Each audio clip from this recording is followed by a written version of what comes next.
ओम नमः सिद्धेभ्यः नमो अरिहन्ताणम्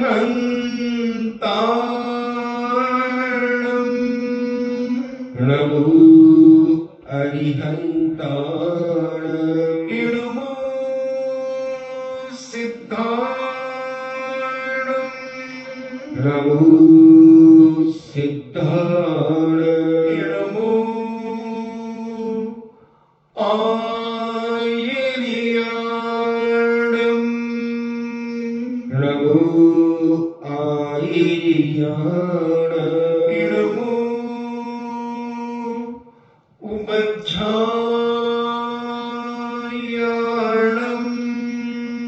नमो वज्रायाणम् नमो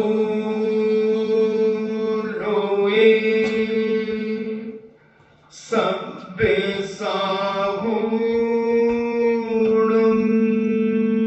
नमो लोये सब्बसाहूण पंच परमेष्टि भगवान की जय अहिंसामयी वीतराग विश्व धर्म की जय देवादिदेव 1008 श्री आदिनाथ भगवान की जय देवादिदेव 1008 चिंतामणि गौरव सर्ग विजेता श्री पार्शनाथ भगवान की जय देवादिदेव 1008 चिंता बाल ब्रह्मचारी भगवान महावीर स्वामी की जय परम पूजनीय आचार्य श्रोमणि गुरुवर श्री कुंद कुंद महामुनिराज की जय परम पूजनीय आचार्य श्रोमणि गुरुवर श्री विद्यासागर जी महामुनिराज की जय परम पूजनीय निर्यापक श्रवण मुनि श्री सुधा सागर जी महाराज की जय परम पूजनीय 3.9 करोड़ महामुनिराजों की जय तपोदय अतिशय क्षेत्र की जय ब्रह्मज्ञ क्षुल्लक श्री गंभीर सागर जी महाराज की जय। चर्चा चल रही है ध्यान के संबंध में, क्योंकि ध्यान के बिना कर्मों की निर्जरा नहीं हुआ करते। जैनाचार्यों ने ध्यान के 4 भेद कहे हैं, आत्म ध्यान, गौर ध्यान, धर्म ध्यान और शुक्ल ध्यान। तो 2 ध्यानों को अशुभ कहा, जिसे हम आत्म ध्यान और गौर ध्यान के अंतर्गत जानते हैं, मानते हैं। धर्म ध्यान और शुक्ल ध्यान। धर्म ध्यान 4थे गुण स्थान से लेकर 7वें गुण स्थान तक हुआ करता है। ये अभी पंचम काल में भी हो सकता है, होता है, क्योंकि 7वें गुण स्थान से ऊपर कोई भी साधक पंचम काल में नहीं जा सकता। 1 से लेकर के 7 गुण स्थान तक अभी वर्तमान में उपस्थित होते हैं। पहला गुण स्थान जिसे अपन मिथ्यात्व गुण स्थान कहते हैं, दूसरा गुण स्थान जिसे साधन कहते हैं, तीसरा गुण स्थान जिसे मिश्र कहते हैं, इनमें धर्म ध्यान नहीं होता। फिर 4थे गुण स्थान से धर्म ध्यान होता है, इसे अविरत सम्यक दृष्टि कहते हैं।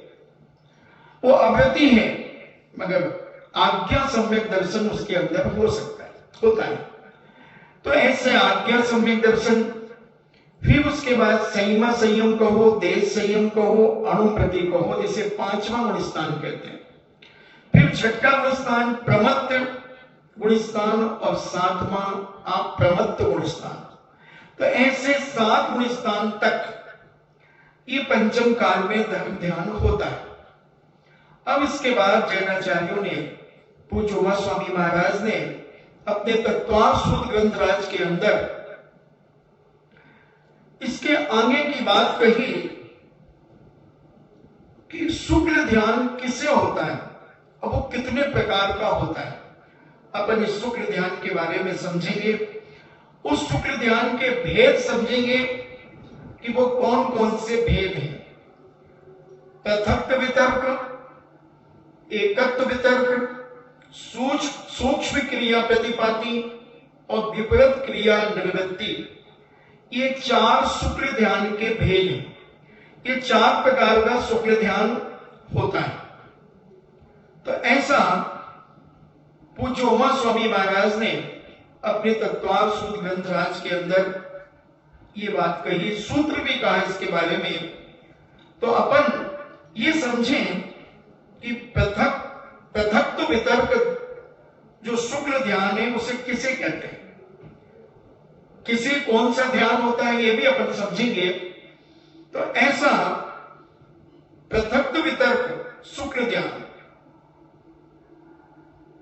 अनेक द्रव्यों का व अनेक प्रकार के द्रव्यों का ध्यान होता है, मन वचन काय तीनों योगों से होता है, इसलिए इसे पृथक कहते हैं, यानी अलग अलग। पृथक का मतलब है अलग अलग, मन से वचन से काय से तीनों योगों से होता है, और अनेक द्रव्यों का अनेक प्रकार के द्रव्यों का ध्यान होता है, इसलिए इसे पृथक कहते हैं। और वितर्क का अर्थ कहलाता है शुद्ध ज्ञान। वितर्क जो होता है उसका नाम है शुद्ध ज्ञान। तो इस ध्यान को कौन कर सकता है? 9, 10, 14 पूर्व को जानने वाला ही प्रारंभ करता है। जो 9 पूर्व का जिसको ज्ञान होता है, 10 पूर्व का ज्ञान होता है या 14 पूर्व का ज्ञान होता है, वही इस पृथक वितर्क शुक्ल ध्यान को प्रारंभ कर सकते हैं, शुरू कर सकते हैं, वो ध्यान लगा सकते हैं। अपन सरल भाषा में समझें कि इस पृथक वितर्क जो शुक्ल ध्यान है ये कौन अपने जीवन में धारण कर सकता है?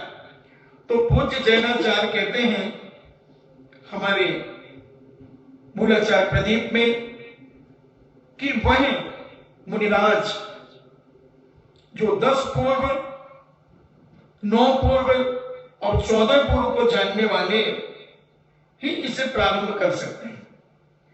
तो अपन ने समझा पृथक का अर्थ होता है अलग अलग।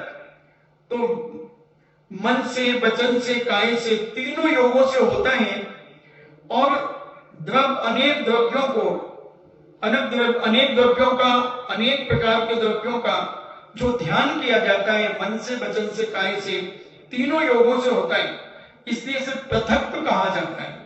और वितर्क का अर्थ होता है शुद्ध ज्ञान। तो ऐसा शुद्ध ज्ञान जो 9वां पूर्व, 10वां पूर्व और 14 पूर्वों को जानने वाले ही इसे प्रारंभ करते हैं, शुरू करते हैं। और अर्थ का शब्द और योगों के संक्रमण को विचार कहते हैं, यानी पृथक वितर्क विचार। तो विचार का मतलब यहां पे जैनाचार्य कहते हैं कि अर्थ, शब्द और योगों से संक्रमण, उसको विचार कहते हैं। इस ध्यान में शब्दों से शब्दांतर, योग से योगांतर और अर्थ से अर्थांतर का जो चिंतन होता है, इसलिए इसको सविचार, जो चिंतन होता है इसलिए सविचार है। आत्मा को जानने वाले जो मुनिराज पृथक वितर्क और विचार के साथ साथ ध्यान करते हैं, उनको पृथक वितर्क विचार नाम का शुक्ल ध्यान कहते हैं। तो पृथक का अर्थ हो गया अलग अलग, वितर्क का अर्थ होता है शुद्ध ज्ञान, और विचार बदलते रहते हैं, कभी अर्थ से अर्थांतर चले जाते हैं, कभी योग से योगांतर चले जाते हैं। तो इस प्रकार से उनका परिवर्तन होता रहता है, तो इसको विचार कहते हैं। इस ध्यान में शब्दों से शब्दांतर, योग से योगांतर और अर्थ से अर्थांतर का चिंतन होता रहता है, इसलिए इसे सविचार है ये। और आत्मा को जो जानने वाले मुनिराज है, इसे हर व्यक्ति नहीं कर सकता। जो आत्मा को जानने वाले जो मुनिराज पृथक वितर्क विचार के साथ ध्यान करते हैं, उनको ये पहला शुक्ल ध्यान पृथक वितर्क विचार नाम का शुक्ल ध्यान होता है। ऐसा मूलाचार प्रदीप के अंदर पूज्य सकल कीर्ति महाराज ने कहा। तो ये प्रथम जो शुक्ल ध्यान के नाम की क्या सार्थकता है, इसको क्यों, इसका नाम ऐसा क्यों रखा, क्या मतलब है? तो प्रथम शुक्ल ध्यान अपने विषय में पृथक पृथक प्रवृत्ति करने से अनेक प्रकार का है। पृथक पृथक अनेक अनेक अलग अलग प्रवृत्ति करता रहता है, इसलिए इसको जैनाचार्यों ने पृथक कहा है। इसमें सब द्रव्यों को विषय करने वाले उत्कृष्ट शुद्ध ज्ञान का, सभी विषय, दुनिया के कोई भी विषय हो, कोरोना का विषय भी आ सकता है कि कोरोना वायरस क्या है। अगर विदेश क्षेत्र में इसकी चर्चा कोई भगवान श्रीमंदर स्वामी से पूछे कि भगवान ये आर्यखंड में, भरत क्षेत्र में ये कोरोना जो फैल रहा है ये क्या है, किस कारण से फैल रहा है, किसने इसको उत्पन्न किया, समझना बहुत बड़ी बात। क्या किसी की साजिश है, किसी ने चला करके किया है या प्रकृति के द्वारा हुआ है?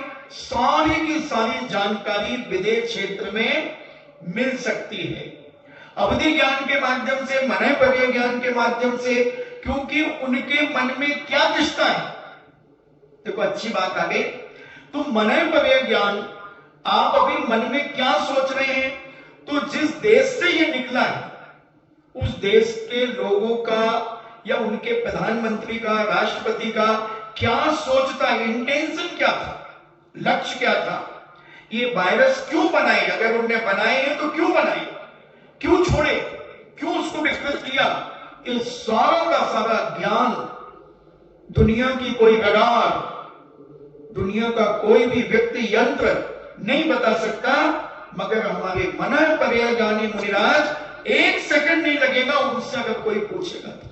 मगर हमारा पुण्यहीन है कि पंचम काल में कोई मन पर्य ज्ञानी, कोई अवधि ज्ञानी मुनिराज यहां उपस्थित नहीं है।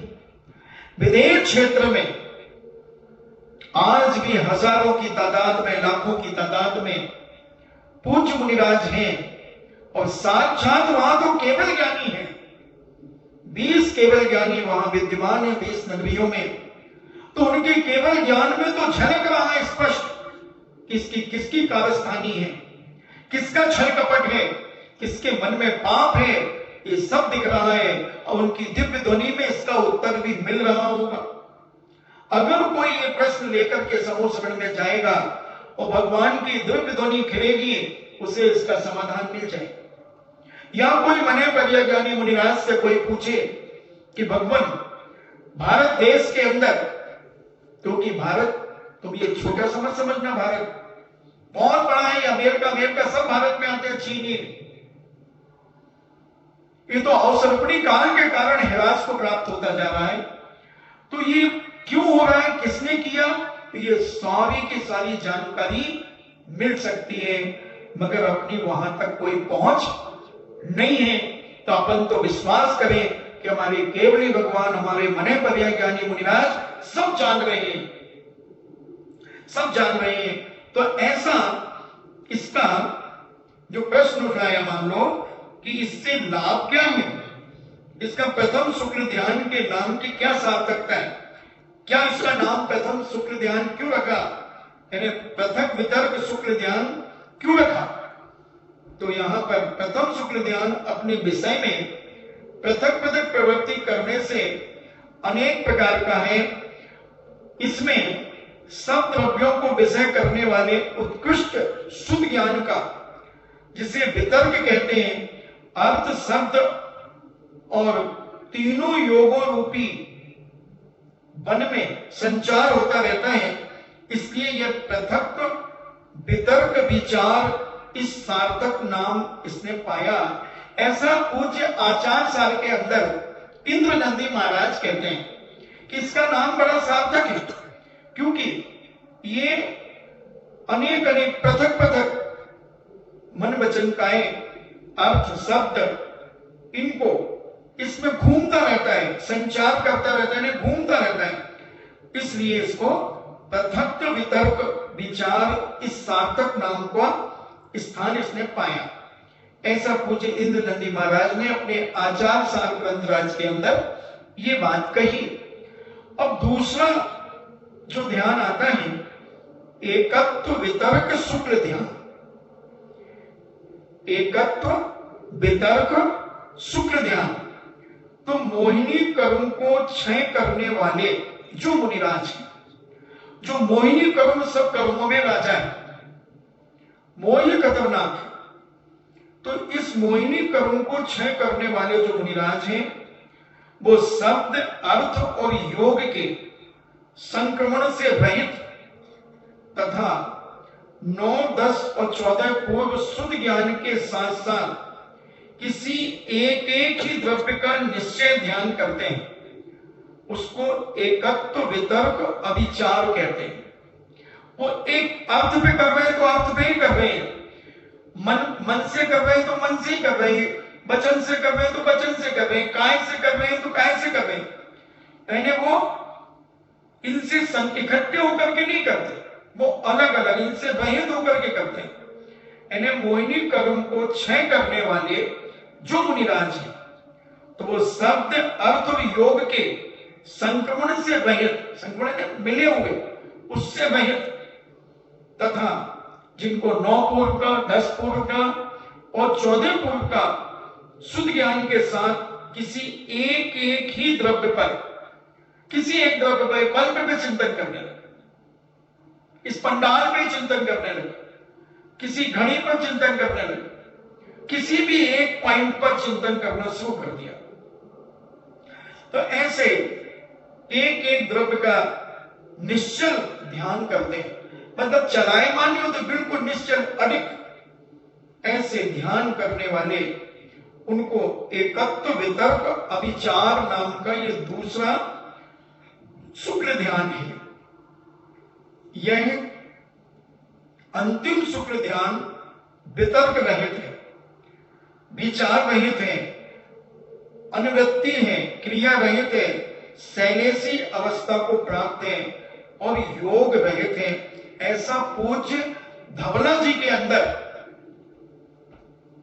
पुष्पदंत भूतबली महाराज इसकी बात करते हैं कि जो एकत्व वितर्क शुक्ल ध्यान है, तो ये अंतिम शुक्ल ध्यान वितर्क रहित होता है। इसमें कोई वितर्कणा नहीं होती, विचार रहित है, कोई विचार नहीं होते, अनुवृत्ति है और क्रिया रहित है, शैलेशी अवस्था को प्राप्त है। ऐसा योग रहित है, मन वचन काया का योग भी यहां पर नहीं रहता। ऐसा अब इसका नाम एकत्व वितर्क शुक्ल ध्यान किसे कहते हैं, तो ये और बताते हैं, जिनके शुक्ल लेस्या है, जिनके परिणाम बिल्कुल स्वच्छ हैं, पवित्र हैं, स्वक्ल हैं, शुक्ल हैं, जो निसर्ग यानी स्वभाव से बलशाली हैं, निसर्ग से यानी सूर्य हैं, वज्रसभ नाराज सैनन के धारी हैं, किसी एक संस्थान वाला है, 14 पूर्वधारी हैं, 10 पूर्वधारी हैं या 9 पूर्वधारी हैं और छायक सम्यक दृष्टि है, और जिसने समस्त कसाय वर्ग का क्षय कर दिया है। ऐसा छायक सम्यक दृष्टि ही समस्त कसायों का क्षय करता है, क्योंकि छायक सम्यक दर्शन 7 प्रगतियों का क्षय होने से ही छायक सम्यक दर्शन होता है। क्रोध, मान, माया, लोभ, अनंतानुबंधी, मिथ्या, सम्यक मिथ्या तो सम्यक प्रकृति। तो ऐसी 7 प्रकृतियों का जिनका क्षय हो गया है और वो केवली भगवान का जिन्हें पादमूल प्राप्त हो गया है, तो उन्हें छायक सम्यक दर्शन प्राप्त हो जाता है, कर सकते हैं उनके पादमूल में। तो एकत्व वितर्क शुक्ल ध्यान किसके होता है, मतलब किसे होता है, तो वो कह रहे हैं कि जिनकी पहले शुक्ल लेस्या हो, यानी जिनके परिणाम बिल्कुल स्वच्छ हो, पवित्र हो, ऐसे, और जो निसर्ग यानी स्वभाव से बलशाली हो। शरीर से बलशाली से मतलब नहीं है कि कोई तो बॉडी बिल्डर को उठा के ले आओ कि महाराज ये बॉडी बिल्डर है, ये बलशाली है, नहीं, स्वभाव से अंतरंग परिणाम उनके इनके बलशाली हैं और सूर्य है, और शरीर का वज्रसभ नाराज सैनन है, जो 6 प्रकार के सैनन में जो पहला सैनन है वज्रसभ नाराज सैनन, उसके धारी है, और किसी एक संस्थान वाला यानी आकृति उबड़े कुबड़े कोई एक संस्थान है, एक संस्थान है, और 14 पूर्वधारी हैं या 10 पूर्वधारी हैं या 9 पूर्वधारी हैं और क्षय एक सम्यक दृष्टि है जिसने समस्त कसायों का क्षय कर दिया, क्रोध मान माया लोभ आदि इनका क्षय कर दिया है। ऐसा क्षय सम्यक दृष्टि समस्त कसायों का क्षय करता है। उपशांत कसाय गुण स्थान में एकत्व वितर्क अभिचार ध्यान होता है। उपशांत नाम का जो गुणस्थान है, उपशांत कसाय गुणस्थान में एकत्व वितर्क अभिचार ध्यान होता है। ऐसा पूज्य धवला जी में कहते हैं, पहले कहे हुए क्षीण कसाई के समय में बाकी बचे हुए समय में यह दूसरा शुक्ल ध्यान होता है। पहले क्षीण कसाय में, फिर जो बचा हुआ समय है उस समय में ये एकत्व वितर्क यानी उपशांत कसाय गुण स्थान में एकत्व वितर्क अभिचार ध्यान होता है। पहले कहे जो क्षीण कसाय गुण स्थान की जो पहले बात कही थी, उसका जो बचा समय है उस समय में ये वाला ध्यान एकत्व वितर्क शुक्ल ध्यान होता है। और दूसरा शुक्ल ध्यान जो है क्षीण कसाय गुण स्थान में संभव है। उपशांत कसाय में दूसरा शुक्ल ध्यान कैसे हो सकता है? किसी ने प्रश्न किया, मान लो कि उपशांत कसाय में दूसरा शुक्ल ध्यान कैसे हो सकता है? तो पूज्याचार्य उत्तर देते हैं, ऐसी आशंका नहीं करनी चाहिए, क्योंकि उपशांत कसाय गुण स्थान में केवल पृथक वितर्क विचार ध्यान ही होता है, ऐसा कोई नियम नहीं है। और क्षीण कसाय गुण स्थान काल में सर्वत्र एकत्व वितर्क अभिचार ध्यान ही होता है, ऐसा भी कोई नियम नहीं है, क्योंकि वहां योग परावृत्ति का कथन एक समय प्रमाण अन्यथा बन नहीं सकता। एक समय प्रमाण वहां पर योग परावृत्ति का कथन है। इससे क्षीण कसाय काल के प्रारंभ में पृथक वितर्क विचार ध्यान का अस्तित्व भी सिद्ध हो जाता है। यानी उपशांत कसाय में जो गुणस्थान है उसमें भी यह ध्यान हो सकता है। दूसरे ध्यान को एकत्व वितर्क अभिचार क्यों कहते हैं? फिर उन्होंने कहा कि इनको एकत्व वितर्क विचार शुक्ल ध्यान क्यों कहते हैं, अभिचार क्यों कहते हैं? तो पूज्य आचार सार के अंदर कहते हैं, जिस कारण यह ध्यान सुध के एक वाक्य से उत्पन्न होता है। यह ध्यान किसी भी एक वाक्य से शुरू हो जाता है, अन्य पर्यायों को प्राप्त नहीं होता। यानी जिस पर टिक गए उसी पर टिके रहेंगे, बदलते नहीं है। अथवा द्रव्य की किसी एक पर्याय के आलंबन से उत्पन्न होता है, एक ही वस्तु में होता है, एक ही वचन में होता है और एक ही योग में होता है। अर्थ शब्द और योगों के समूह से होने वाली चंचलता इसमें नहीं होती। यानी ऐसे नहीं कि कभी बल्ब पे ध्यान कर रहे थे, फिर बल्ब पे कभी मोबाइल पर आ गए, मोबाइल से कभी स्टैंड पर आ गए, स्टैंड से कभी तेजमल जी के ऊपर चले गए, कभी तेजाबाई पे चले गए, कभी बद्धू के ऊपर चले गए। तो ऐसे नहीं, कभी खिड़की में चले गए, नहीं, एक पर टिक गए तो टिक गए। ऐसे बद्धू सेठ के ऊपर भी लोग टिक जाते कई बार। बद्धू सेठ नहीं आए तो लोग चर्चा करने लगते, बद्धू सेठ आज आए नहीं, क्या बात। तो ऐसा प्रभाव किसी में भी टिक सकते हैं। तो ऐसे किसी एक पर टिक करके विचलित नहीं होते। अब जो बद्धू सेठ का जो कस्टमर है वो सेठिया की दुकान पर नहीं जाएगा, क्योंकि बद्धू सेठ से उसको माल जम गया। तो ऐसे कई लोग होते हैं बाहर कि जो अपने सेठ को पहचानते हैं। सेठ की दुकान अगर बंद होगी तो सेठ की दुकान बंद है तो कल ले लेंगे, परसों ले लेंगे, मगर लेंगे तो हम अपने सेठ से ही लेंगे सामान। ऐसी आस्था रहती है, कस्टमर का विश्वास रहता है। तो इसी प्रकार यहां पर ध्यान की जो एकत्व वितर्क अभिचार की बात चल रही है, तो वो मुनिवार जिसके ऊपर टिक गए, जिस पे टिक गए उससे हटते नहीं। अब तुम तो कभी इससे बातें कर लेते हो, कभी उससे कर लेते हो, तुम तो टिक जाते हो, हिल जाते हो। मगर यहां जब एक हम बोल रहे हैं तो तुम्हें किसी से बातें नहीं करना चाहिए, एकाग्र ध्यान लगाना चाहिए। तो ऐसा ध्यान हमारे मुनिराज करते हैं, चंचलता से रहित, इनमें नहीं होती चंचलता, इसलिए इनका एकत्व वितर्क अविचार यह सार्थक नाम है। इसे एकत्व वितर्क अविचार नाम सार्थक है, क्योंकि एकत्व बिल्कुल एक में हो जाते हो उस चीज से, कोई मतलब नहीं।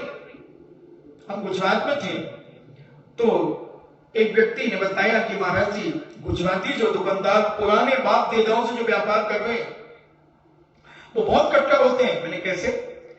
तो बोले कि महाराज हम उनके पास कोई आइटम लेकर के गए और वो आइटम सपोज करो कि वो 100 रुपए में खरीदता था और हम उसे 98 रुपए में वही चीज देंगे कि भाई बिल्कुल सेम, तुम वजन कर लो, सब चीज मारो, क्वालिटी मिला लो, सब मिला लो। मगर वो तो कहता नहीं, मेरा तो आता है। अरे भाई, तुम 1000 पीस बेचते हो तो हम तुम्हें 2 रुपए कम दे रहे हैं इसमें, तो तुम्हें 2000 का फायदा होगा। 1000 पीस में 2000 का फायदा होगा। मगर वो कहता नहीं, हमारा तो आता है। इतनी उसे एकाग्रता है अपने व्यापारी पर। तो ऐसे पूज्य जो मुनिराज होते हैं वो इतने एकाग्र होते हैं। ये तो हमने एक लौकिक उदाहरण दिया, मगर वो जिस कारण यह ध्यान शुद्ध के एक वाक्य से उत्पन्न होता है, एक शब्द से, एक वाक्य से उत्पन्न होता है और उससे टिके रहते हैं, पर्याय को प्राप्त नहीं होता, बदलते नहीं। जैसे दीपक, तो दीपक से दिया नहीं करेंगे, दीपक ही देखेंगे, उसको दिया नहीं मानेंगे, दीपक ही मानेंगे, पर्याय से उसका पर्यायवाची नाम नहीं ग्रहण करेंगे। तो ऐसे जिस कारण वह ध्यान शुद्ध के एक वाक्य से उत्पन्न हुआ, अन्य पर्यायों को प्राप्त नहीं होता, अथवा द्रव्य की किसी एक पर्याय से आलंबन से उत्पन्न होता है और एक ही वस्तु में होता है, एक ही वचन से होता है और एक ही योग से होता है। अर्थ, शब्द और योगों के समूह से होने वाली चंचलता, जो मन वचन काया की चंचलता, इसमें नहीं होती। इसलिए इसका एकत्व वितर्क अविचार यह सार्थक नाम है। अब तीसरा ध्यान जो है, तीसरा ध्यान सूक्ष्म क्रिया प्रतिपाती शुक्र ध्यान। ये किसे कहते हैं? जिन्होंने तत्वार्थ सूत्र अर्थ सहित पढ़ा होगा। हमारे पूज्य छुल्लक जी ने दशनाक्षण पर्व में आपको 10 अध्याय के एक एक दिन एक एक अध्याय का अर्थ समझाया था। तो जिन्होंने 9वां अध्याय भी पढ़ा होगा तो उन्हें कुछ कुछ समझ में आ रहा होगा, और जिन्होंने नहीं पढ़ा होगा तो उन्हें कुछ कुछ नहीं, उनके कुछ कुछ ऊपर से जा रहा होगा कि महाराज जी तुम क्या बता रहे हो, पहले अच्छे प्रवचन करते थे, अब तुम ये क्या बता रहे हो ध्यान म्यान की बातें। पहले तो आर्थ ध्यान बहुत ध्यान तक तो समझ में आ गए, थोड़ा थोड़ा धर्म ध्यान भी समझ में आ गया, ये शुक्र ध्यान तो तुम्हारे ऊपर ही का विषय है, क्योंकि ऊपर ही होता है उनको, मुनिराजों को मैं सब समझ जाता हूं। तुम्हारी शक्लें देख करके मेरी अकल बहुत जल्दी बदलती है, मैं समझ जाता हूं कि तुम्हें अटपटा लग रहा, मगर बहुत श्रद्धा से सुनोगे तो तुम्हारे जीवन में ज्ञानावर्णी कर्म का बहुत क्षण होगा। भले समझ में नहीं आए, मगर जिनवाणी को बड़ी श्रद्धा से सुनना चाहिए। बहुत विनय भाव करो कि हे भगवान, वो दिन कब आए कि मैं इस ध्यान को प्राप्त करूं, इस शुक्र ध्यान को प्राप्त करूं। सब कुछ मांग लिया तुमने इसमें, अपनी स्त्री पर्याय का छेदन भी कर लिया, मुनि पद भी मांग लिया, और गुणस्थान भी अपने आप मिल गए। शुक्र ध्यान की बात चली, तीसरे शुक्र ध्यान की बात चल रही है। सूक्ष्म क्रिया प्रतिपाती शुक्र ध्यान क्या है ये? जिस समय संयोग केवली भगवान, यानी 13वें गुणस्थान वाले संयोग केवली भगवान अत्यंत सूक्ष्म काय योग में निश्चल विराजमान होते हैं, उस समय उनके निश्चल होने को उपचार से ध्यान कहते हैं। यह तीसरा सूक्ष्म क्रिया प्रतिपाती नाम का शुक्र ध्यान है। बिल्कुल ध्यान में लीन हो जाते हैं, सूक्ष्म, बिल्कुल सूक्ष्म कार्य योग में अपने शरीर को, बिल्कुल जो परम औदारिक शरीर है बिल्कुल सूक्ष्म रूप में हो जाता है। तो ऐसा इसको बड़ी श्रद्धा से सुनोगे तो भी तुम्हें बहुत ज्ञानावरणी कर्म का बंध होगा।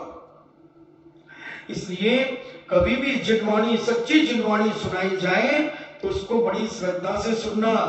इधर उधर घूमने की अपेक्षा जितने कान में शब्द पड़ जाए वही तुम्हारे ज्ञान के चरोशम में कारण है।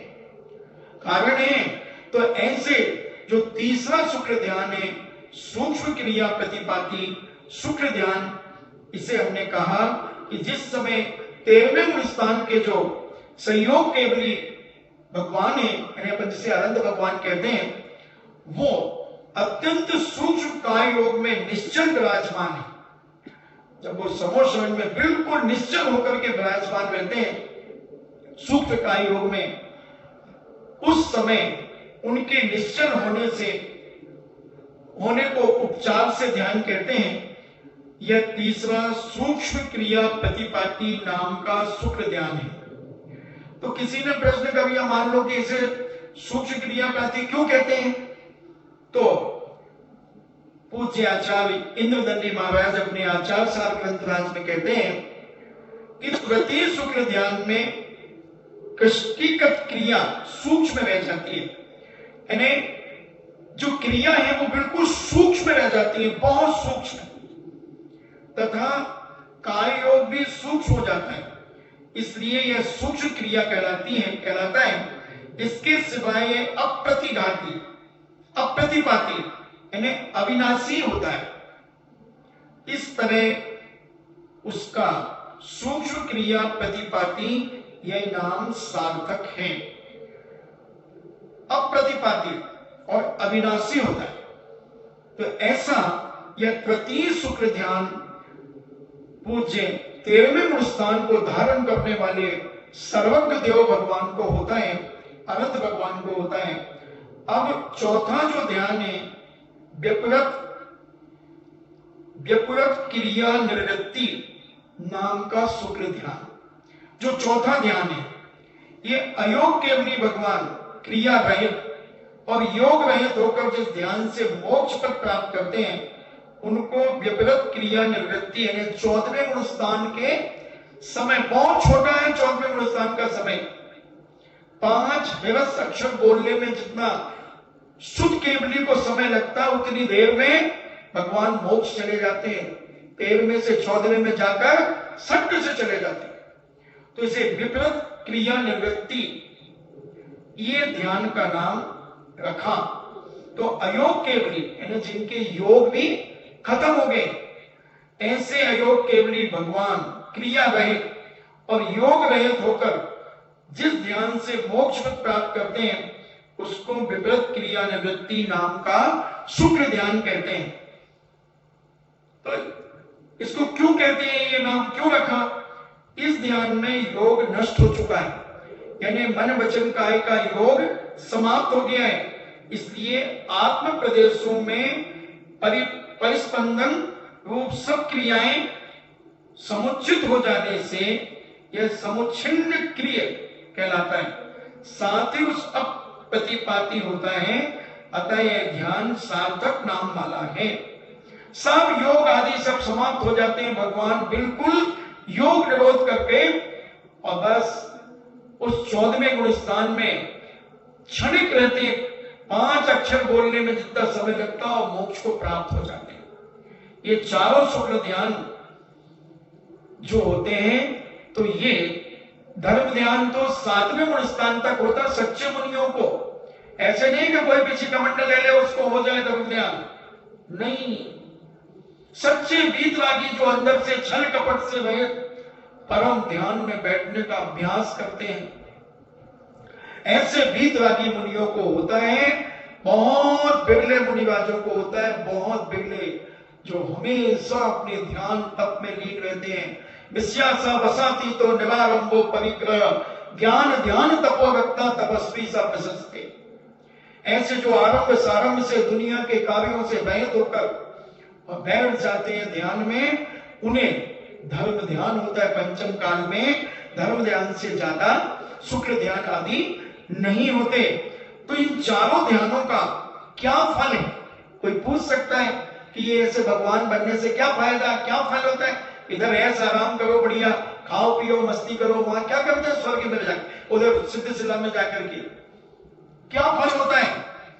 तो कहते हैं तथक्त वितर्क शुक्र ध्यान के फलस्वरूप संवर, निर्जला और अमर सुख प्राप्त होता है, जो कभी नष्ट नहीं होता, कभी मरण को प्राप्त नहीं होता सुख।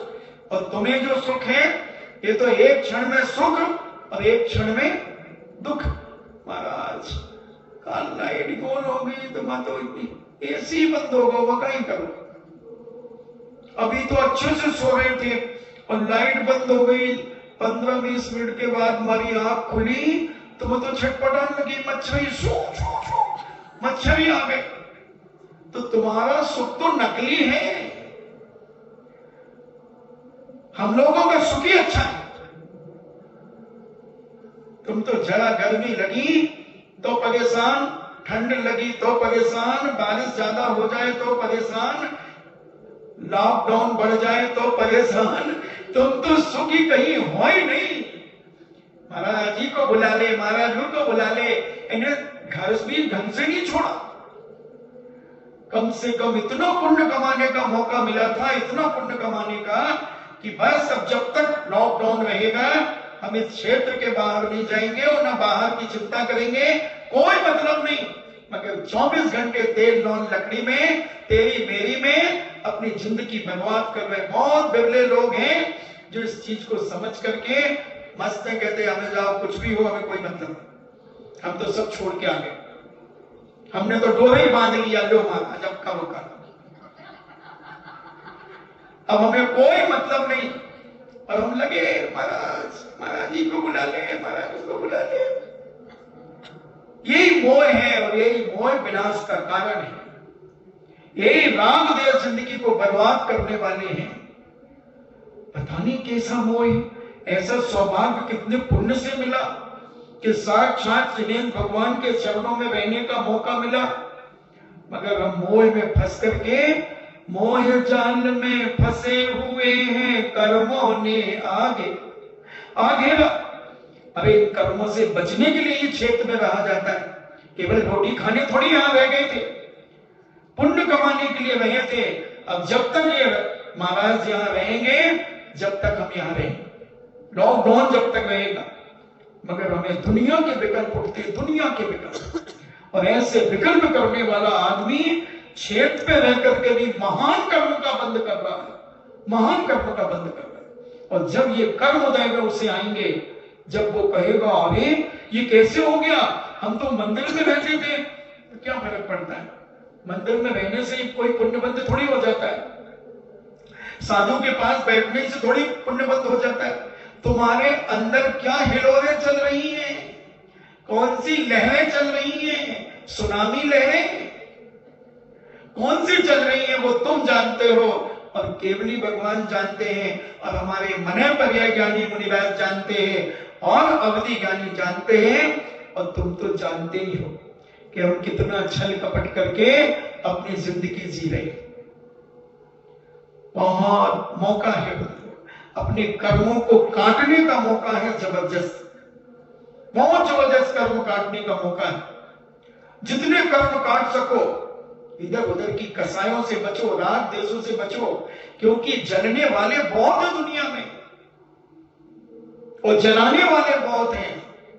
इसलिए न जलो और न जलाओ, स्वयं का अपना दीपक प्रकाशित करके अपने जीवन को धन्य करो, तभी ये मनुष्य पर्याय की सार्थकता है।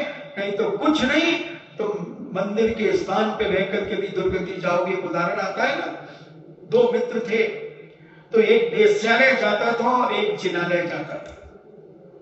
एक वेश्यालय जाता था और एक जिनालय जाता था। दोनों अपने घर से निकलते और मिलते, कहां जा रहा? मैं तो जिनालय जा रहा। अच्छा तू कहाँ जा रहा? मैं तो वेश्यालय जा। ठीक है, कई दिनों से मिलते, रोज अपने अपने स्थान पर चले जाते। एक दिन दोनों थोड़ी देर तक बात करते रहे और उसने अपने राग रंग की बातें उसे सुनाई, अपनी नित्यांगना के नृत्य के बारे में सुनाया। इसने अपने जिनेंद्र भगवान की महिमा सुनाई, आरती की महिमा सुनाई, पूजन की महिमा सुनाई, अभिषेक की महिमा सुनाई, जिनवाणी शास्त्रों की महिमा सुनाई। वेश्यालय के यहां जाने वाला व्यक्ति जिनेंद्र भगवान की महिमा सुनता रहा और जब उसके सुनाने के बाद उसने कहा तू क्या करता वहां जाकर? तो उसने अपने वेश्यालय की बातें सुनाई। मुझे सुनाने की कोई जरूरत नहीं, आप सब समझते हैं। वो सब दोनों ने एक दूसरे को अपनी अपनी बातें सुनाई और दोनों अपने अपने स्थान पर चले। और वही जो वेश्यालय के यहां वेश्यालय गया था, वह विचार करता है, देखो मैं जन्म जन्म का पापी, मैं दुर्भागा, ऐसे पवित्र कुल में जन्म लेकर मेरी आदत कैसी बिगड़ गई। मैं इस वेश्यालय में आने लगा और मेरा मित्र देखो साक्षात जिनेंद्र भगवान का अभिषेक कर रहा होगा, धन्य भगवान को छू रहा होगा। मैं पापी तो पापन को छूता हूं और ये पुण्यात्मा जीव जिनेंद्र भगवान का अभिषेक कर रहा होगा। आहा, साक्षात जिनेंद्र भगवान का 108 कलशों से 1008 कलशों से और ऐसे मंत्रों के द्वारा शांति धारा करता होगा, सुनता होगा। हे भगवान धन्य, गंधों तक लगाता होगा, पूजा करता होगा, भगवान के गुणानुवाद करता होगा और स्वाध्याय करता होगा, मंत्र का जाप करता होगा।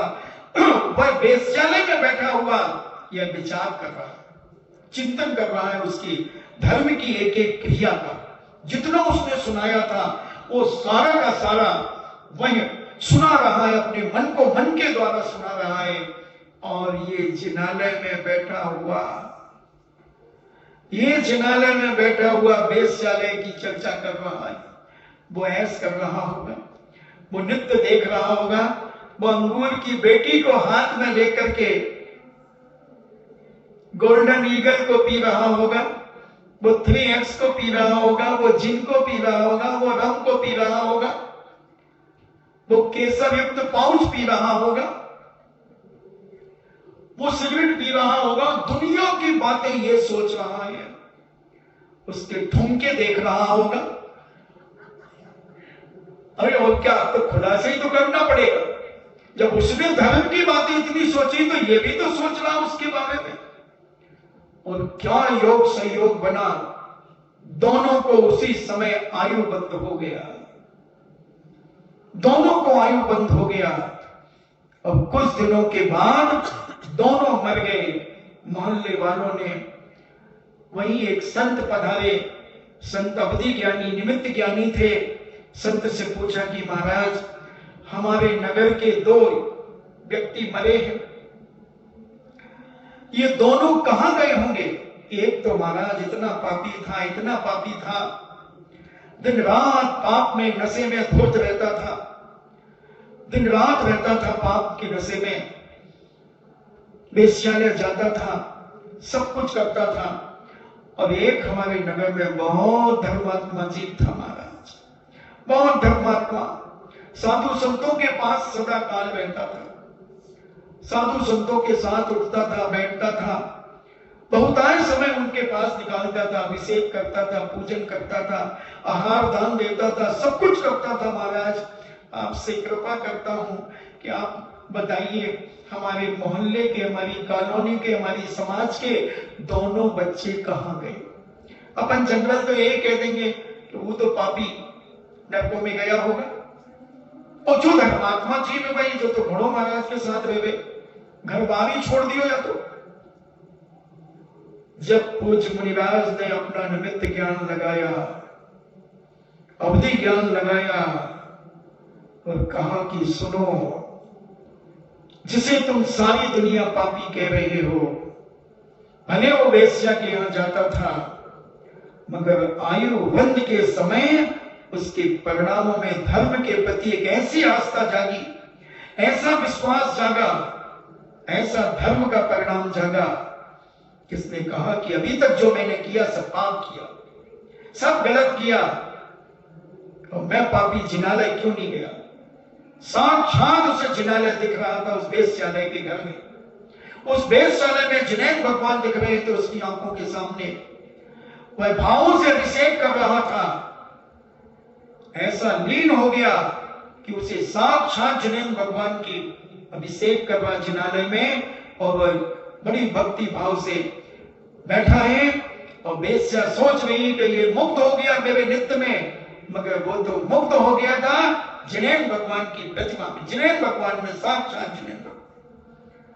और वह आयु बंद करके मरण जब हुआ तो सुनो रे भैया, वह व्यक्ति जिसे सारे मोहल्ले के लोग बुरा कह रहे थे वह तो स्वर्ग गया है, और जिसे सारे धर्मात्मा कह रहे थे वह नरक गया है, क्योंकि वह पापी साधु के साथ भी छल कपट करता था, भगवान के साथ भी दिखावा करता था, 4 लोगों में बायबा लूटता था, और मैं ऐसा करता था। तो धर्म करते हुए भी दुर्गति चला गया, धर्म करते हुए भी दुर्गति चला गया। टटोलो अपने आप को, बहुत मायाचारी कर ली, बहुत छल कपट कर लिया, और बहुत लोगों की दृष्टि में हम धर्मात्मा बन गए। थोड़ा खदोरो अपने आप को, खुदेरो अपने आप को कि हमने क्या क्या छल किया है। कहीं आयु बंद हो गया तो सारा पुण्य पाप की नाली से बह जाएगा, कोई बचाने वाला नहीं होगा। सोच लो हम 24 घंटे क्या करते हैं, हम कितने राग जंजाल में फंसे हैं, कितने मोह राग में फंसे हैं, और अपने आप को जब 4 लोग मिलते हैं तो हम ऐसी तारीफ करते हैं कि हमसे बड़ा कोई धर्मात्मा नहीं होगा, कोई धर्मात्मा नहीं होगा, सब बेवकूफ है, हम ही अच्छे हैं। ऐसी क्रियाएं करने वाला सावधान हो जाए, होशियार हो जाए, खबरदार हो जाए। ये कर्म है, कर्म चमड़ी उधेड़ देता है, और चमड़ी उधेड़ करके नमक और मिर्ची के पानी का छिड़काव और करता है। तुम सोचते हो कोई नहीं देख रहा हमारा छल कपट, अरे पागल तू तो देख रहा है, तू तो जान रहा है अपना छल कपट स्वयं। केवल ये भगवान तो जान रहे हैं कि हम धर्म के नाम पर कितना छल कर रहे हैं, और लोग तो सब जानते हैं आजकल, मगर कौन बोले, कौन बुराई ले, कौन अपना मुंह खराब करे ऐसे लोगों से बोल करके। तो भैया अपने जीवन को ऐसा पवित्र करो और ये जीवन धन्य करो। तो यहाँ पर इन चारों शुक्ल ध्यान का क्या क्या फायदा है वो बताया जा रहा है।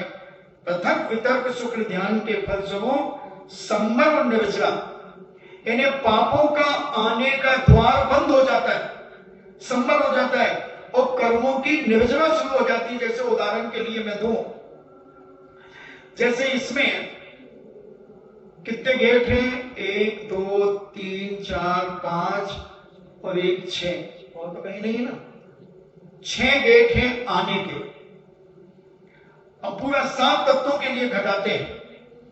ये पंडाल अजीब है, और आप सब अपन जीव हैं, तो इस जीव आए, इसमें जीव अजीब दोनों मिल गए, जीव अजीब बंद, अब इसमें बैठ गए, बंद हो गया, जीव अजीब आश्रव। और आप आते जा रहे, आने के द्वार को आश्रव कहते हैं, आते जा रहे लोग, आते जा रहे, तो ये आश्रव होता चला जा रहा, जीव अजीब आश्रव बंद। फिर पंडाल खचाखच भर गया, पैर रखने के लिए जगह नहीं, तो गेट बंद कर दिया। एक गेट बंद कर दिया, कैसे आ रहे हो, चलो अच्छा आ जाओ, अभी आश्रव चल गया थोड़ा सा, और फिर गेट बंद कर दिया, संभव हो गया। फिर निर्जरा, अब इतना सफोकेशन हो गया पंडाल के अंदर, तो एक एक व्यक्ति को निकालना शुरू कर दिया, तो ये निर्जरा चालू हो गई।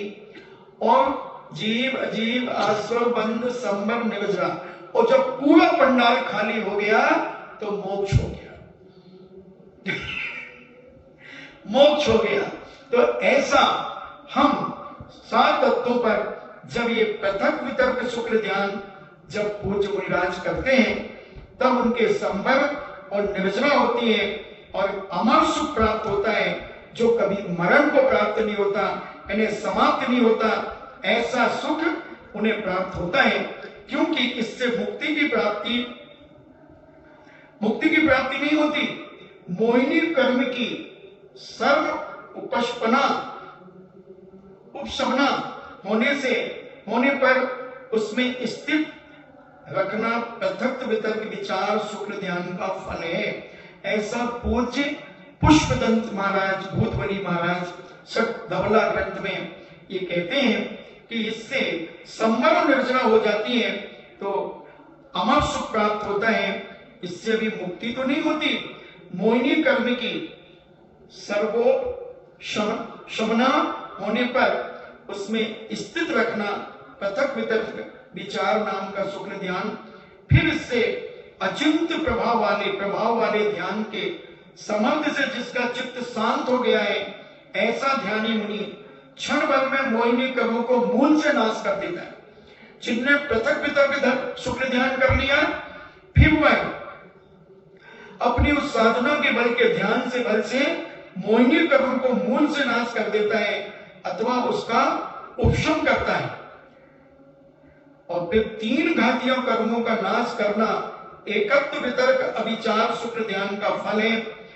जिस प्रकार नाली द्वारा जल का क्रम से अभाव होता है या तपे हुए लोहे के पात्र में क्रमशः जल का भाव होता है, जैसे एक लोहे का पिंड एक पानी में डाल दिया जाए तो वो पानी खींचता है तो उसका पानी धीरे धीरे कम होता जाता है। उसी प्रकार ध्यान रूपी अग्नि के द्वारा जो योग रूपी जल का क्रम से नाश होता है, ध्यान रूपी मंत्र के बल से युक्त हुआ वह संयोग केवली जिन रूपी वैद्य बादल शरीर विषयक योग विष को पहले रोकता है, फिर उसके बाद उसे निकाल करके फेंक देता है। ऐसा पूज्य धवला ग्रंथ के अंदर पूज्य पुष्पदंत भूतबली महाराज कहते हैं। और सैलेसी अवस्था के काल के क्षीण होने पर सब कर्मों से मुक्त होता हुआ जीव एक समय में सिद्ध को प्राप्त हो जाता है। एक समय नहीं लगता और सिद्ध परमेष्ठी बन जाते हैं। तो हमें अभी से सिद्ध परमेष्ठी बनने के लिए अपने छल कपट मायाचारी को कम करना चाहिए। इस स्त्री पर्याय का छेदन करने के लिए बड़े पाप के उदय से, मायाचारी के उदय से स्त्री पर्याय गिनती, त्रेंच पर्याय गिनती, इधर उधर की चुगलियां करने वालों को, दुनिया के पापों में लिप्त रहने वालों को झांकते ही रहते हैं वो किसी ना किसी को, कौन क्या कर रहा, क्या हो रहा, उनकी झांका झुकी चलती रहती है। तो ये सारा का सारा पाप से बचो। अब जानकर के भी जो नहीं बचेगा तो वो महान पापी। कहते ना, जान जान कर अंध बने हैं आंखन बांधी पाटी। सब जान रहे हैं कि हम गलत करते हैं, कर रहे हैं, उसके बाद भी जो नहीं छोड़ता तो वो क्षेत्रों पे रहकर, मंदिरों में रहकर तीर्थ वंदना करता हुआ भी पाप कमा रहा। तो ऐसे अपने जीवन को समझने का प्रयास करें और अपने जीवन की व्यवस्थित तरीके से जीने का प्रयास करने वाला व्यक्ति अपने जीवन का शुद्धिकरण करता है। तो जब तक ज्ञान नहीं था, जब तक तो सब चलेगा। ज्ञान नहीं था तो वो अतिचार माना जाएगा और जान करके किया तो वो अनाचार माना जाएगा और अनाचार में पूरा सब खत्म हो जाता है। इसलिए हर क्षण अपने परिणामों को संभालने का प्रयास करें। पूज्यवर कहते हैं, प्रथम शुक्ल ध्यान उपशम श्रेणी की विवक्षा में अपूर्वकरण उपशमक और अनुवृत्तिकरण उपशमक, सूक्ष्म सांप्राय उपशमक और उपशांत कसाय, इन 4 प्रस्थानों में होता है। कौन सा? पहला शुक्ल ध्यान। पहला शुक्ल ध्यान कौन सा है? मालूम है किसी को? पृथक वितर्क शुक्ल ध्यान पहला। तो ये पहला शुक्ल ध्यान कौन कौन से गुण स्थान वालों को होता है? अपूर्वकरण उपशमक, अनवृत्तीकरण उपशमक, सूक्ष्म सांप्राय उपशमक और उपशांत कसाई, इन 4 मूल स्थानों में होता है। छपक श्रेणी की विवक्षा में अपूर्वकरण छपक, अनवृत्तीकरण छपक, सूक्ष्म सांप्राय छपक, इन 3 मूल स्थानों में होता है। अब का समय हो रहा है तो हम समझें अपने जीवन में और इस शुक्र ध्यान को भले अभी प्राप्त ना हो कर सके, मगर इसे पाने के लिए अपने परिणामों में निर्मलता लाए। सबसे बड़ा धर्म अगर दुनिया में कोई है तो परिणामों की निर्मलता। अपने अंदर जो राग देश कसायों से हम भरे हैं, जो इसकी उसकी देख करके हमारे मन में जो फितूरी आती है, ईर्ष्याएं जो हम करते हैं, वो है पाप। कुछ कर तो पाते नहीं हो, मगर मन में ही घुटन चलती रहती है, मन में ही सोचते रहते हैं यही तुम्हें दुर्गति ले जाएगा। वो जिनालय में बैठा हुआ, वो वेश्यालय में बैठा हुआ, एक स्वर्ग चला गया और एक नरक चला गया। दोनों ने कुछ नहीं किया, दोनों ने कुछ नहीं किया। शारीरिक तो दोनों अपना अपना काम कर रहे हैं, मगर मानसिक क्या किया? और मानसिकता से सबसे ज्यादा पाप बंद मानसिकता से होता है, मन के विचारों से होता है पुण्य पाप। तो मन में क्या सोच रहे हो? जैसे हमने उदाहरण दिया था कि वो मुनिराज बैठे थे और खरबूजे की खुशबू नाक में चली गई और विचार किया जब मैं उठूंगा तो ये खरबूजा खाऊंगा, और आयु बंद हो गया तो उसमें लट बन गए। लट जब बड़े बड़े मुनिराज नहीं बचे तो तुम किस खेत की मूली हो? तुम तो बहुत बहुत मामूली हो, बहुत बहुत मामूली हो। इसलिए परिणामों को संभालो, अपनी भावनाओं को संभालो। जितनी भावनाएं पवित्र होंगी, छल कपट से रहित होंगी, उतना तुम्हारे जीवन का उत्थान, और जितनी इसमें रची पची होंगी, उतना तुम्हारे जीवन का पतन है। इस पतन से बचने के लिए ही अपन क्षेत्र में रुके, इन पाप से बचने के लिए ही अपन धर्म ध्यान करते हैं। और धर्म ध्यान की आड़ में अगर हम पाप करते हैं तो हमें लगता है कि कोई हमें देख नहीं रहा, हमें अंदर थोड़ी कोई जानता, हम तो अंदर से खूब करते रहते। करती रहो, खूब करो, पता लग जाएगा। और 25-50 साल की बात है, मैं तो एक एक की चुड़ैया पकड़ के नचाऊंगा। हाँ, मैं तो देखूंगा कि कौन कहां गया और फिर उसकी चुड़ैया नचाऊंगा। बड़ी धर्मात्मा बन रहे थे, क्या धर्मात्मा बन रहे थे बेटा। अब तेरी पोल पट्टी खुली, अलग निरंजन, आगे डब्बा पीछे इंजन, अलग निरंजन। फिर दिखाऊंगा मैं, फिर बताऊंगा तुम्हें सत्य। उस समय तुम कहोगे मुझे बचा लो। हाँ, तो जब बचाने आए थे तो तुम कहां छुप रहे थे, कहां माया चाली कर रहे थे, कहां छल कपट कर रहे थे?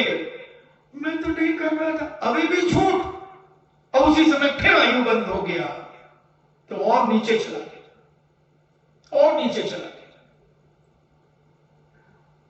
जैसे जब कलेक्टर मजिस्ट्रेट जब कोई मुलजिम से पूछता है तूने ये काम किया, अरे हाँ, वो एक जेल की एक घटना रह गई थी, किसी ने अभी 2-3 दिन पहले मैं सुना रहा था। तो वो आगे घूम फिर के चौराहे पे आ गए अपन फिर से। तो वो जेल की घटना में बता रहा था कि एक सीचा तोड़ने के बाद और एक हट्टा आदमी उसमें से निकल गया। अलवर की बात। तो हम लोग सारे अलवर के जेली कैदी प्रवचन पूछ मुनिराज का सुनते थे। एक दिन लाइट गोल हो गई तो वो खलबली मच गई। शाम को इतने पत्र आ गए महाराज के पास उधर जेल से कि महाराज आज क्या होगा, आज प्रवचन ही नहीं सुना हम लोग। फिर जनरेटर आदि की व्यवस्था वहां जेलर में की। तो वहां से हम लोग, उन्होंने कहा कि हम साक्षात दर्शन करेंगे महाराज के, और जेल हम लोग को ले गए। तो कुछ दिन पहले एक कैदी भागा था। तो जेलर से पूछा कि कहां से भागा, कैसे भाग गया, इतनी ऊंची ऊंची दीवारें और ये सब। तो बोले महाराज जी बहुत बदमाश होते हैं, इन्होंने कब यहां की एक राड तोड़ ली खिड़की की और 2 राडों के बीच की मुश्किल से 9 इंच की गैप हो गया और उसमें से ये निकल गया। कौन निकल गया? तो वो पकड़ा गया था, इतना मारा था उसको, इतना हट्टा कट्टा था और इतना कूटा था कि उससे खड़े होते नहीं बन रहा था, लेटते नहीं बन रहा था, ऐसे घिसक रहा था। जैसे वो कहीं भिखारी होते ना जो घिसकते हुए भीख मांगते हैं, महाराज बहुत मारा, बहुत मारा, हाँ बहुत मारा। तो जेलर कहता है ये है महाराज, यहां से निकला, बताओ आप, इसका शरीर देखो आप, और ये कैसे निकला यहां से? महाराज ने कहा यहां से तो निकल ही नहीं सकता। तो एक नंबरदार होते हैं जेलों में, जो विश्वास पात्र हो जाते हैं, जो फ्री हो जाते हैं, मतलब वो उनको नंबरदार कहते हैं। तो उसने एसपी ने कहा, उसका नाम लेकर के और उसको निकाला। तो वो निकल के बता दिया उसे कि महाराज ऐसे निकल के।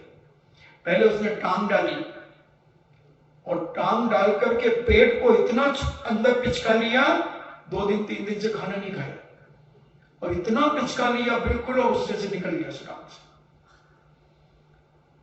तो पापी व्यक्ति सब कुछ कर सकता है, वो जेल से बच सकता है, मगर ये जैन दर्शन का कानून इतना खतरनाक है कि तुम सद्दाम के बंकर में भी घुस जाना तो वहां से निकाल लाएगा, तुम लादेन के बंकर में भी घुस जाना, तुम वीरप्पन के जंगलों में भी चले जाना, तुझे वहां से चमड़ी उधेड़ करके ले आएगा, चमड़ी उधेड़ करके ले आएगा। तो इस कर्म से अपने जीवन में बचने का प्रयास करो, समझने का प्रयास करो कि हे भगवान, मैंने अभी तक खूब छल कपट किए, खूब राग देश किए, खूब मोह किया, लोगों को बहुत उल्लू बनाया कि मैं बहुत बड़ा धर्मात्मा हूं। अब मेरी पोल पट्टियां ये क्षुल्लक खोलता है, ये खोलता है। तो अब मैं क्या करूं? अब यही करो कि जो अभी तक किया है वो पाप किया है, वो पाप किया है, पहले अपने मुंह से पकड़ो, मुंह से कहो कि हमने धर्म के नाम पर कितना छल कपट किया है। कई लोग तो बड़े भोले होते हैं बेचारे, तो जो आदमी जैसा बता दे ना उसको वैसे ही समझने लगते हैं कि तो बड़े धर्मात्मा है भाई, और जब उन्हें असलियत उसकी पता चलती है तो कहते महाराज जी हम तो बहुत धर्मात्मा समझते थे उसे, मगर वो ऐसा निकला। हाँ भाई वो ऐसा निकला, ऐसा निकला। तो कहीं लोग ये ना कहें और तुमसे ना कह पाए, कौन बुराई ले, क्योंकि जो सज्जन परिवार के लोग होते हैं वो कभी किसी से बुराई लेना नहीं चाहते। वो कहते तुम जानो तुम्हारा काम जाने भैया, हमारी गली अलग, तुम्हारी गली अलग, तुम जानो तुम्हारा काम जाने। मगर कर्म ऐसा नहीं सोचता, कर्म कहता तूने किया है तो मैं तो मैं मजिस्ट्रेट हूं, तेरी चमड़ी उधेड़ूंगा। तब तुम सोचते हो कि ये तो किसी को भी नहीं पता था, मैंने तो अपने लड़के के अलावा किसी को नहीं बताया, फिर ये कर्म को कैसे पता चल गया? कर्म तो 24 घंटे निगरानी रखता है, तो सारी पोल पट्टियां खुल जाती हैं। इसलिए हर व्यक्ति अपनी अपनी गलतियां, अपने अपने छल, अपने अपने कपट, अपनी अपनी सारी चीजें जानता है व्यक्ति, तो जितना इनसे बचने का प्रयास करे वही उसके जीवन का आनंद है, और नहीं तो मायाचार है, उस कर्म का फल उसे भोगना ही पड़ेगा। चाहे वह कुछ भी कर ले, मंदिर में रह जाए 24 घंटे तो भी कोई फर्क नहीं पड़ेगा, साधु संत के पास रह जाए तो भी कोई फर्क नहीं पड़ेगा। फर्क पड़ेगा उसे अपने परिणामों के सुधारने से, अपने अंदर की क्रियाओं को समझने पर, उन्हें पाप क्रियाएं छोड़ने पर। ऐसी मंगल भावना अपने जीवन में भाव कि हे भगवान, मैंने अभी तक जो छल कपट और पाप धर्म के नाम पर किए, तुम अपने घर में क्या करते हो? तुम जाओ धर्म के नाम पर जो छल कपट किए,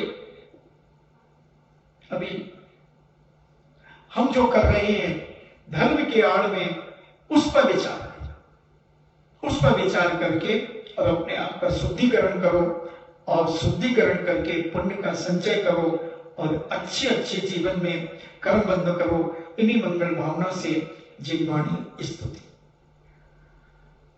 वीर हिमाचल तैनिक सी गुरु गौतम के मुख कुंड डरी है।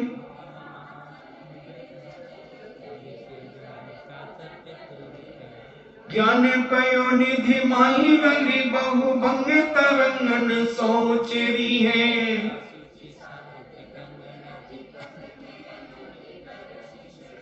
या जग मंदिर में अनिवार्य अज्ञान अंधेर छयो अति भारी।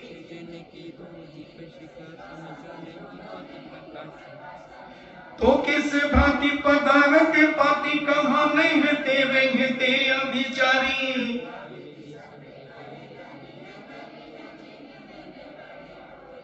जिनवाणी के ज्ञान से सूझे लोकालोक। सो वाणी मस्तक धरूं सदा देत हूँ धो। हे जिनवाणी भारती तो जपो दिन रैन। जो तेरो शरणा गए सो पावे सुख चैन। देव भजो अरहंत को गुरु सेवा निर्ग्रंथ। दया धर्म पालो सदा यही मोक्ष का पंथ। नौवा।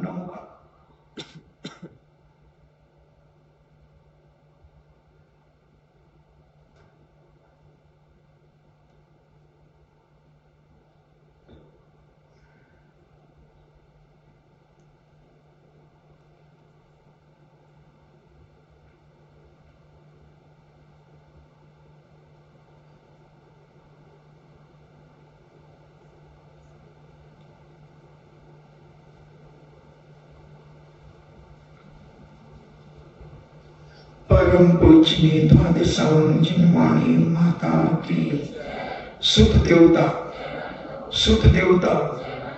देवता जैनम जेतु शासनम जैनम जेतु शासनम